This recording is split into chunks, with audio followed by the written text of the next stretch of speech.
इस स्टेबलाइज़र में लगने वाले कुछ पार्ट्स के बारे में बात करेंगे। जैसे कि यहाँ आप फ्रंट पे देख रहे हैं, ये वोल्टमीटर है। यहाँ इंडिकेटर लगता है, 3 लाइट वाला ये एक इंडिकेटर रहता है। यहाँ पर MCB है ऑन ऑफ करने के लिए।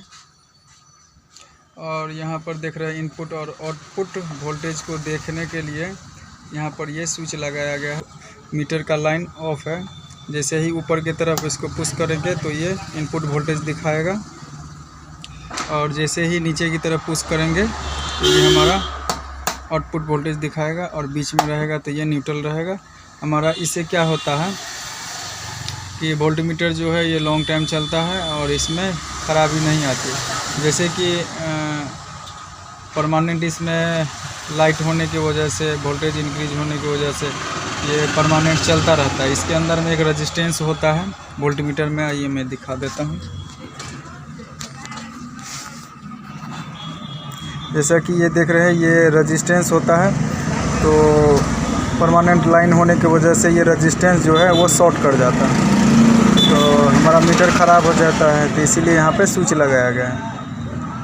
और यहाँ पर देख रहे हैं ये इसमें एक LED लगा हुआ है। इसमें 3 कलर का भी आता है, वैसे जनरली इसमें सिंगल कलर का लगाया गया है। यहाँ पर देख रहे हैं ये MCB है इंटरनल में। और इसके बाद आप देख रहे हैं ये 3 किलोवाट का ये ट्रांसफार्मर डिज़ाइन है ऑटोमेटिक। ये 5 लूप निकाला गया है रिले के लिए, 5 लूप निकाला गया है रिले के लिए, और 1 लूप है इधर न्यूट्रल के लिए। और यहाँ पर 3 रिले लगाया हुआ है, 3 रिले लगा हुआ है।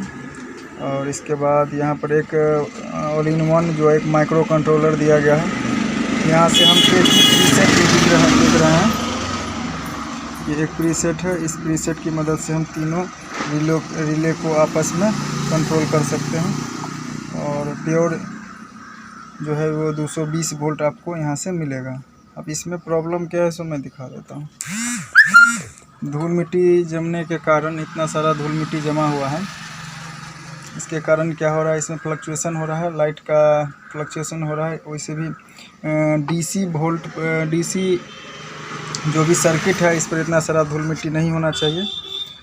धूल मिट्टी होने के कारण जो होता है ना, वो स्पार्क होता है, और इसके बाद कंटिन्यूटी ठीक से नहीं मिल पाता है, तो हमारा रिले ठीक से वर्क नहीं कर पाता है। तो यहाँ पर ये होता है कि कभी इसका वोल्टेज 300 हो जाता है, कभी 350 हो जाता है, कभी 220 होता है, बार बार ये ट्रिप करता रहता है। तो या तो धूल मिट्टी के कारण से हो रहा है ये प्रॉब्लम, या तो क्या नाम है, ये माइक्रो कंट्रोलर हमारा ख़राब है। तो इसको साफ़ सफाई करके इसके बाद हम इसमें लगा करके हम चेक। दोस्तों, मैंने यहाँ पर थोड़ा सा ब्लोवर चलाया है। ये हैंडमेड ब्लोवर है जो हमने बना के रखा हुआ है।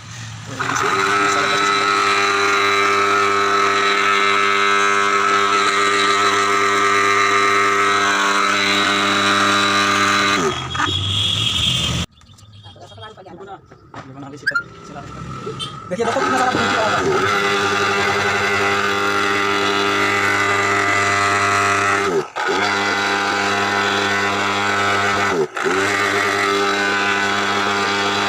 और इसको साफ़ सफाई कर लिया है। साफ़ सफाई करने के बाद मैं दिखाता हूँ। देखिए ये किस तरीक़ा से चमक रहा है। जो भी सामान लगा हुआ है, देखिए कितना साफ़ सफाई से चमक रहा है। इस तरीक़ा का साफ़ होना चाहिए, कम से कम धूल मिट्टी रहे, तो इसमें शॉर्ट सर्किट होने का कोई संभावना नहीं रहता। ये ऑल इन वन ये माइक्रो कंट्रोलर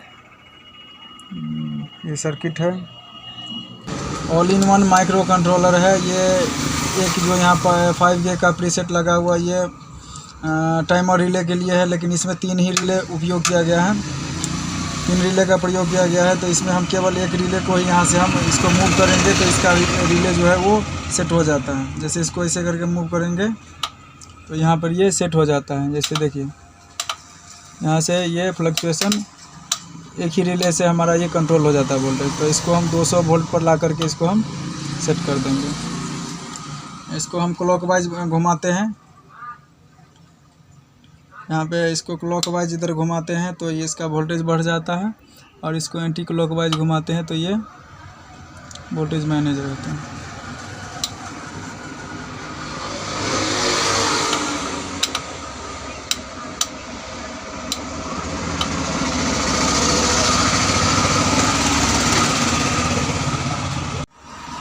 यहाँ पे हमने इसको प्रीसेट से सेट कर दिया है। यहाँ पर ये प्रीसेट है, ये 10K का लगा हुआ है और ये 5K का प्रीसेट है। ये टाइमर रिले के लिए होता है और ये 10K का रिले है। ये 3 रिले को कंट्रोल करने के लिए, वोल्टेज कंट्रोल करने के लिए। तो यहाँ पे हमने इसको यहाँ सेट कर दिया है और यहाँ से क्लिक करके इनपुट वोल्टेज, ये आउटपुट वोल्टेज यहाँ से देख सकते हैं। ये मेन इंडिकेटर है, इंडिकेटर शो कर रहा है। अभी इसमें लाइट का सप्लाई आया हुआ है और यहाँ MCB है इसको ऑन ऑफ करने के लिए।